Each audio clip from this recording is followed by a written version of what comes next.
my name is Catherine Stuff, and I'm a senior at Indiana University studying elementary education, while also getting a license edition in computer education and a concentration in STEM and science.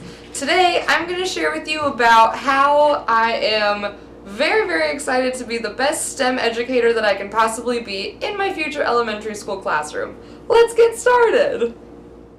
There are three main questions that I will focus on in this reflection video. The first one is, what led me to choose a focus in my coursework on STEM and science? One thing that made me want to focus on STEM in my future teaching profession was the fact that there is so much room for inquiry. I was given the opportunity to teach in a program at IU called Saturday Science. I worked with 4th and 5th grade students from different schools in and around Bloomington, Indiana, and taught them about ways to make our planet more healthy. These specific pictures are from the day that we learned about wind energy. On this specific day, we talked to our students about renewable energy and how it can help the earth to be more healthy.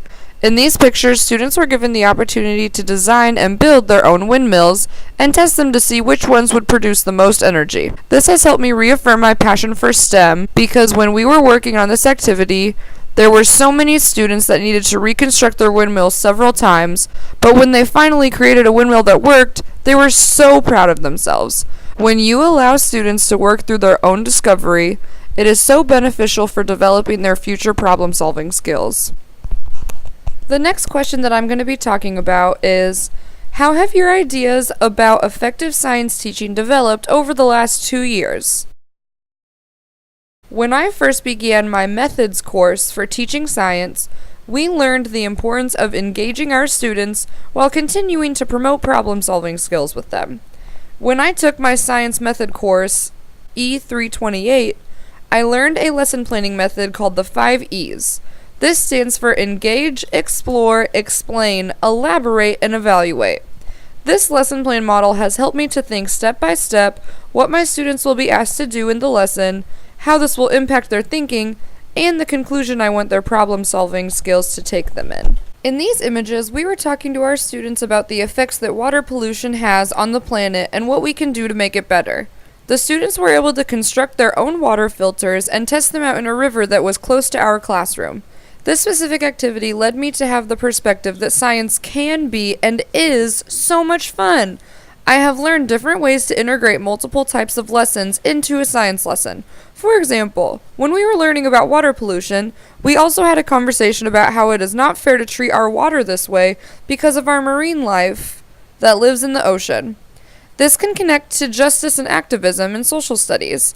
That is one way that my ideas on science teaching has changed. It is so easy to integrate science into other lessons that are talked about in our class, and science is so much fun. So why not use it to make other lessons just as fun? The next question that we are going to be talking about is, what role do I see science having in my future students' learning, and how will I approach including it in my curriculum? In my future classroom, I picture science having a strong role in my students' learning. As I talked about a little bit before, science can be so easily integrated into other topics and many times have room for multiple perspectives of one topic. For example, I was given the opportunity to teach a group of kindergartners at a STEM night hosted at their school. We worked on a couple of engineering activities that allowed them to think about different angles and how it is needed in order to get a ball from the top of a slide to the bottom. We used a lot of toilet paper rolls and tape to construct the slide, and the students took turns creating different pieces of the slide to see what worked the best.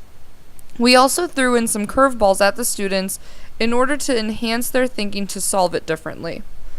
The students were given the opportunity to work through a coding activity that my colleagues and I like to call TeacherBot. The students were able to work together to move the teacher from one side of the room to the other.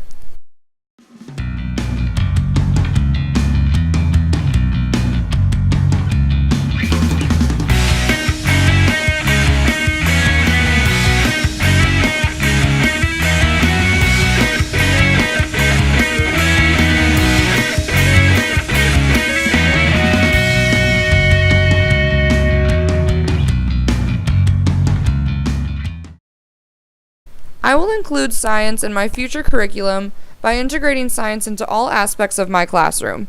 An example of this would be teaching my students how to build a slide, like the activity that I did at STEM Night. The students could do science by building the slide, math by working out the angles for the pieces of the slide, reading about how to create a slide, and social studies to find out where the slide is allowed to be placed within a city. The last question that I would like to discuss with you today is, who have I become as a science and STEM educator?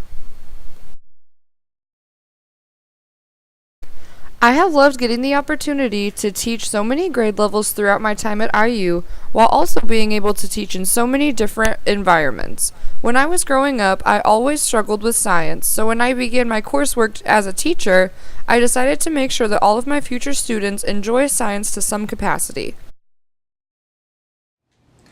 As I step into my student teaching, I feel that I am more than ready to be an elementary STEM educator.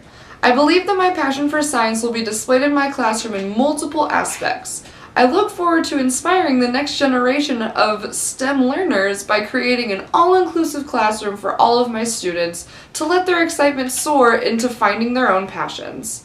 One way that I plan on bringing this excitement into my classroom is by probing students with questions that will allow them to further their own thinking. This also gives students the opportunity to facilitate their own learning when working with others. For example, when you talk to students with a whole group and give them questions to keep in mind while they're going through the activity, then the students will go into their smaller groups and be able to problem solve while working with others. Thank you so much for joining me today on my reflection journey of becoming an elementary science educator.